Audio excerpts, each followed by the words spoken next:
चलिए सभी को मेरा प्रणाम। क्यों कहते हैं कि ऐसे कौन से कपड़े पहनूं कि मैं लोगों को अच्छा लगूं, कि कौन से कपड़े पहनूं कि मैं लोगों को अच्छा लगूं, यह तो हर कोई सोचता है। लेकिन ऐसे कौन सा कर्म करूं कि मैं भगवान को अच्छा लगूं, ऐसा बहुत कम लोग सोचते हैं। ठीक है, तो एक कहानी है, छोटी सी कहानी है, छोटी सी तो नहीं है, थोड़ी बड़ी कहानी है। क्योंकि अगर छोटे रूप में सुनाऊंगा तो शायद आपको वो आनंद नहीं आ पाएगा जो इस कहानी का मेन आनंद है। भक्ति से रिलेटेड कहानी है कि भगवान की भक्ति इस कदर भी हो सकती है कि एक भक्त ने स्वयं भगवान को ही लूट लिया था। उसी के ऊपर ये पूरी कहानी है। एक पुराने समय की बात है, एक भक्त हुआ करते थे जिनका नाम था हरपाल। एक गांव में, अच्छा बड़ा सा गांव था, वहां पर वो रहते थे। और ठीक है, अच्छी संपत्ति वगैरह थी, पर उनके घर में कोई था नहीं और उनका विवाह नहीं हो रहा था। विवाह योग्य हो गए तो उनकी उम्र 25 से ज्यादा की थी काफी, लेकिन भक्ति भाव करते थे, भगवान की सेवा करते थे, साधु संतों की सेवा करते थे, बहुत धार्मिक प्रवृत्ति के थे और अच्छे कर्म अच्छे कार्य वो करते रहते थे। लेकिन उनका विवाह नहीं हो रहा था और वो विवाह करना चाहते थे, लेकिन वो विवाह भी उसी स्त्री से करना चाहते थे जो धर्म भाव वाली हो, धार्मिक हो, है ना, साधु संतों की सेवा करने वाली हो। इस तरह की स्त्री की ही उन्हें तलाश थी कि ऐसी स्त्री होगी तो ही मैं उनसे विवाह करूंगा। इस तरह का इनके दिमाग में था। एक बार एक रिश्तेदार ने बताया कि एक स्त्री है और बहुत धर्म भाव वाली है और उसकी तो शर्त यही है कि जो जो व्यक्ति 1000 साधु संतों को रोज भोजन पवाएगा मैं उसी से ही विवाह करूंगी। उसकी तो शर्त ही यही है। ये तो बड़ा प्रसन्न होते हैं कि अरे यार, मैं जो चाह रहा था बिल्कुल उस तरह की विवाह योग्य स्त्री मुझे मिल जाएगी। आप तो एक काम करो, कल ही मेरा विवाह करवा दो। ठीक है साहब, बातचीत होती है और विवाह की तैयारी हो जाती है। स्त्री बोलती है उनसे जिनसे विवाह होने वाला था, हरपाल जी से, कि आपको याद है ना मेरी शर्त, रोज आपको 1000 साधु संतों को भोजन पवाना है जब तक जिंदा रहे, कर पाओगे? बोले बिल्कुल। इतनी बढ़िया बात और क्या हो सकती है इससे बढ़िया। उसने कहा ठीक है साहब। विवाह हो जाता है, रोज साधु संतों की सेवा चालू हो जाती है, रोज 1000। अब ऐसा तो ही नहीं 1000 के, कभी 1100 भी आ जाते हैं, कभी 1200। मना तो कर नहीं सकते कि यार हम आपको भोजन नहीं पवाएंगे, 1000 रुपये पवाएंगे। जितने लोग आते हैं उनको भोजन कराया जाता है, ये सेवा चलती रहती है ऐसे। अब हरपाल जी की एक सबसे बड़ी दिक्कत ये थी कि वो कोई काम धंधा नहीं करते थे। वो जो पैतृक संपत्ति थी उसी में से माल निकालते जा रहे थे और साधु संतों की सेवाएं करते जा रहे थे। एक आध साल तो बहुत अच्छे से चला क्योंकि अच्छी पूंजी थी उनके पास। 1.5 साल चला। अब धीरे धीरे उनकी जो संपत्ति थी वो खत्म होने लग गई, सारी संपत्ति खत्म होने लग गई। अब क्या करें, दिमाग में चिंता आने लगी उनको कि यार अब मैं, शर्त है इसकी तो ये तो गड़बड़ हो जाएगी, ये मुझे छोड़ के चली जाएगी, ऐसा होगा तो क्या करें। तो वो जब लगता है कि अब सब संपत्ति खत्म हो गई, अब पत्नी से तो अपनी बात शेयर कर नहीं सकते क्योंकि तो शर्त उसी की, उससे कैसे शेयर करें। तो वो कहते हैं कि जो गांव में उनके बहुत सारे साहूकार होते हैं वो उनसे कर्जा लेने लगते हैं कि चलो, अब चूंकि उनकी अच्छी साख रहती है तो लोग उन्हें कर्जा भी दे देते कि यार ये तो अच्छा, उन्हें थोड़ी मालूम कि इसके पास अब सब खत्म हो गया, सब बेच बाच दिए, तो वो उनको ब्याज पे पैसा देने लगते हैं। ऐसे बहुत सारे लोगों से वो पैसा लेने लगते हैं। अब 6-7 महीने इस तरह से और निकाल देते हैं वो संतों की सेवा करते हुए, रोज उससे पैसा लेके आके और किराने का सामान लाते हैं और रोज संतों की सेवा चलती रहती है। 1-1 हजार 2-2 हजार संत। अब 6 महीने इस तरह और निकल जाते हैं, जब लोग पैसा मांगने लगते हैं तो ये पैसा दे नहीं पाते और फिर इनकी मार्केट में रेपुटेशन खराब हो जाती है कि अरे इनको पैसा, इनको उधार नहीं देना। अब क्या करें, अब इधर तो पैसा खत्म होने वाला और संतों की सेवा जारी रखना। अब क्या करें, हरपाल जी के सामने कोई रास्ता नहीं दिखता। हरपाल जी सोचते हैं अब तो यार चोरी करना पड़ेगी। तो वो बड़े बड़े जो लोग होते हैं, जो अच्छे पैसे वाले लोग होते हैं, उनके यहाँ जाके चोरी करते हैं। पर चोरी भी किस चीज की करते हैं, जो उनको चीज चाहिए उनके किचन में जाके चोरी करते हैं, आटा चोरी करते हैं, तेल चोरी करते हैं, ऐसी चोरी करके आते हैं और साधु संतों को उनसे भोजन कराते हैं। लोग भी गांव में बड़ी खबर फैल जाती है कि रोज चोरियां हो रही है और चोर भी बड़ा अजीब है, सोना चांदी जेवरात नहीं ले जाता, पैसे नहीं ले जाता है, और क्या ले जाता है, किराने का सामान ले जाता है। सब जगह चौकीदारी बढ़ जाती है। हरपाल जी की तकलीफ बढ़ जाती है क्योंकि अब चोरी कैसे करें, सब जगह चौकीदार बढ़ जाते हैं। अब हरपाल जी को समझ में नहीं आता क्या करें, तो फिर वो और थोड़े पैसे वाले जो लोग हैं, अब चूंकि समस्या बढ़ जाती है, लाए कहाँ से किराना। तो फिर अब वो सोचते हैं, अगली स्टेप पे आते हैं कि यार अब एक काम करें, अब तो सोना चांदी चुराना पड़ेगा। तो वो जो अच्छे पैसे वाले लोग होते हैं उनके यहाँ चोरी करते हैं और सोना चांदी आभूषण और ये चुराने लगते हैं। लेकिन धीरे धीरे उसमें भी समस्या आती है, क्योंकि चौकसी सब जगह बढ़ जाती है। कोई बहुत बड़ा शहर नहीं होता है, गाँव नहीं होता है कि, तो वहाँ पर सब जगह चौकीदारी बहुत बढ़ जाती है। उसमें भी उनको समस्या आने लगती है कि अब वो चोरी नहीं हो पाती। कुछ दिन चोरी करके 15-20 दिन, 1 महीने का राशन वो इकट्ठा कर लेते हैं। अब उसके बाद और समस्या बढ़ती है, तो वो तीसरी स्टेप लेते हैं कि रोड पे खड़े होकर लोगों को लूटना चाहते हैं। तो रोड पे खड़े होके लोगों को लूटना चालू कर देते हैं। तो अब ये लूटने का काम चालू कर देते हैं कि जो भी गाड़ियां निकलती है उनको लूटते, पैसा लाते और साधु संतों को भोजन कराते। तो इस तरह से उनकी, अब लेकिन इसमें भी उनको ये समस्या तो आने लगी कि कभी कोई मिल पाता कभी नहीं, पर वो जैसे तैसे इस कार्य को कर रहे होते।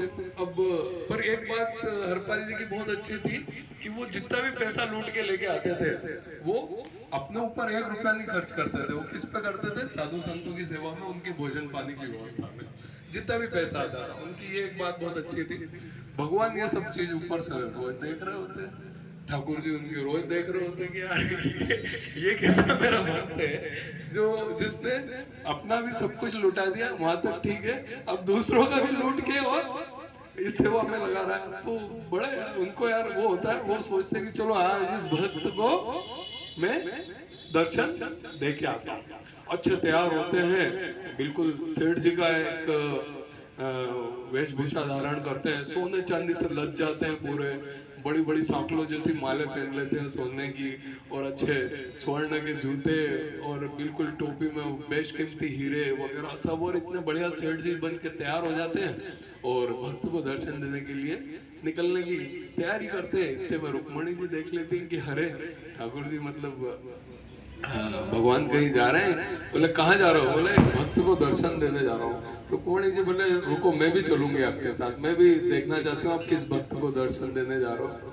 ठीक है, वो बोलते हैं कि नहीं आप तुम चलोगी कोई मतलब नहीं, तुम उस भक्त को पहचान नहीं पाओगी कि ये कैसा भक्त है यार, कि कैसे भक्त को दर्शन देने आए हो तुम। बोले नहीं नहीं मैं चलूंगी, मानी नहीं। बोले चलो ठीक है चलो साथ में। पत्नी को समझाना कितना मुश्किल है सभी जानते हैं। बोले चल भाई तू भी साथ में चल।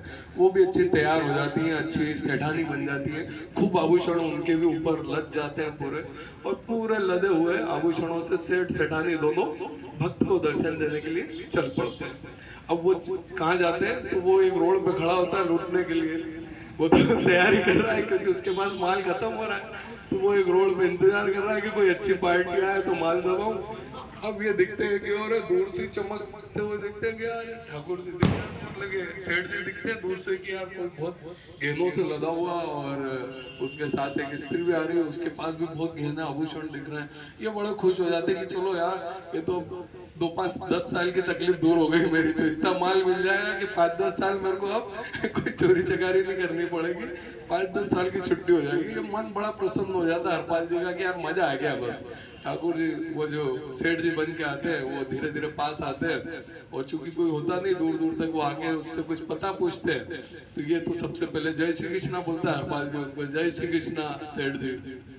अरे क्या जय श्री कृष्णा है, क्या भगवान का नाम लेते हो? हमने तो सुना इस गांव में बहुत बड़ा चोर है, वो लूटता है, उसका नाम हरपाल है, और ये वो और बहुत बड़ा लुटेरा है, और इधर उधर से लूटता है पैसों को, और साधु संतों को भोजन करा देता है। ये वो लोगों से लूट लूट के ऐसी ऐसी।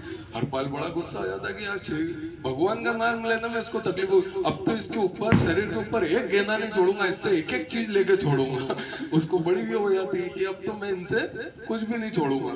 बोले ऐसी सब बातचीत होती, वो बोलते मुझे तो आप ये रास्ता बताओ, मुझे तो यहाँ जाना है, सेठ जी बोलते हैं उसको। तो हरपाल बोलता है ये रास्ता तो देखो इस गांव में जाओगे तो आपको तो लूट लेगा, मैं आपको एक रास्ता बता रहा हूँ जो इस जंगल से होके जाता है, और आप बिल्कुल सही साइड पहुंच जाओगे, पर ये रास्ता मेरे को ही मालूम है, तो आप बोलो तो मैं आपको छोड़ दूं।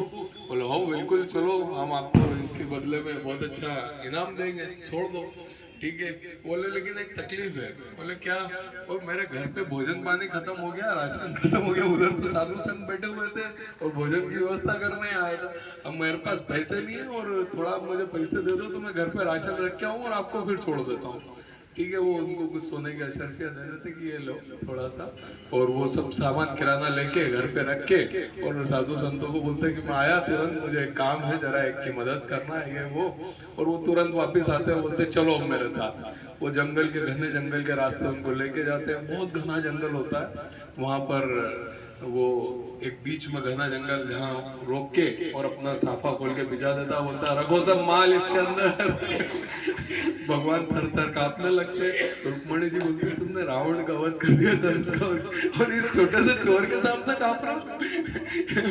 हिरण्यकश्यप को मार दिया, इसको मार दिया, और इस छोटे से चोर के सामने कांप रहा हो। तुम जानती नहीं इस भक्त के बारे में, मेरे इस भक्ति के बारे में नहीं जानती हो।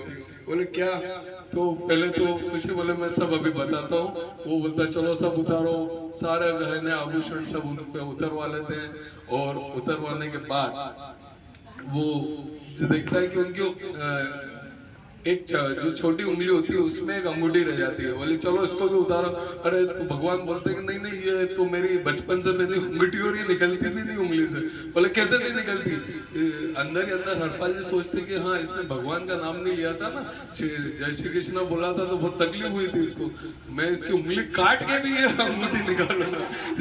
तो बोले नहीं निकलती है तो उंगली को काट देंगे, पर अंगूठी तो निकालेंगे। वो उसकी उंगली पकड़ते भगवान की और काटने का प्रयास करते हैं। भगवान अपने असली रूप में आते हैं कि तो मेरी उंगली काट देगा, और अपने असली रूप में आते हैं, उसको दर्शन देते हैं।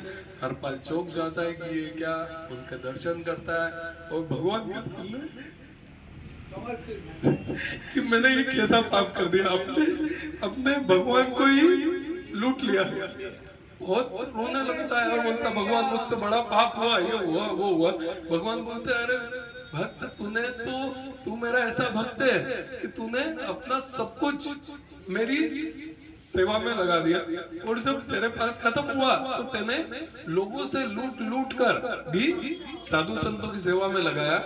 तो तू तो मेरा बहुत बड़ा भक्त है, और तेने अपने ऊपर तो कोई खर्चा किया नहीं, तेने बड़ों से लिया और साधु संतों के ऊपर खर्चा किया, इसलिए तू और ऐसा वैसा।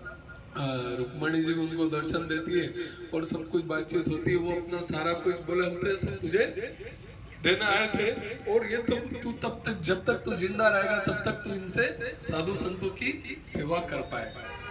ये बोल के वो जाने लगते हैं तो वो गिड़गड़ाने लगता है कि नहीं साहब आपने मुझे दर्शन दिए थे, और ये सब कुछ हो पाया तो किस लिए हुआ है? मेरी पत्नी अगर शर्त नहीं रखती तो ये होता क्या? उसने शर्त रखी कि रोज 1000 व्यक्ति को 1000 साधुओं को संतों को भोजन कराना, तो ये हो पाया, तो आप उसको भी दर्शन दो फिर ही जाओ। तो ठीक है, भगवान इस बात को मान जाते हैं। दोनों छोटे छोटे बच्चों के रूप में बन जाते हैं, रुक्मणी जी, और वो एक हाथ में वो अपने ठाकुर जी को ले लेते, एक हाथ में रुक्मणी जी को। छोटे छोटे बच्चे बन जाते हैं और घर जाते हैं। उनकी वाइफ जो रहती है हरपाल जी को देख के कि और कितने सुंदर बच्चे, बोले सुंदर बच्चे नहीं, ये हमारे ठाकुर जी है, रुक्मणी जी है। और फिर वो उनको दर्शन देते हैं, और इस तरह ये कहानी समाप्त होती है। लेकिन इस कहानी से हमें शिक्षा ये मिलती है कि हम अगर, जैसे मैं भी एक लुटेरा हूँ, मैं आप लोगों से लूट के और लोग अच्छे कर्मों में हम अच्छी जगह हम पैसा लगाते हैं, तो मैं भी एक लूट का काम कर रहा हूँ। लेकिन इस बात का ध्यान रहे कि अगर कहीं भी कोई कार्य होता है और उसमें अगर आपका पैसा लगा है तो उसका पुण्य केवल और केवल आप लोगों को मिलेगा, आयोजन कराने वाले को नहीं मिलेगा। लेकिन अगर आपने पैसा लगाया है ना, तो वो पुण्य आपके खाते में जाएगा। ठीक है, भले हरपाल जी लूट के लेके पैसा आ रहे थे, लेकिन कितने लोगों को उन्होंने पुण्य दे दिया। ठीक है, इस कहानी का यही सार है कि हम इसलिए हमें अच्छे पुण्य करते रहना चाहिए, अच्छे कार्य करने के लिए अपना पैसा लगाते रहना चाहिए। भगवान ने अपने को दिया है तो लगाना चाहिए, नहीं है किसी के पास तो कोई बात नहीं, पर है तो ये कार्य करना चाहिए। एक छोटी सी कहानी कल मैंने सुनी थी, मुझे बहुत अच्छी लगी, तो मैंने सोचा कि आप लोगों के साथ इसको शेयर करूं। धन्यवाद। बोलिए कृष्ण कन्हैया लाल की जय।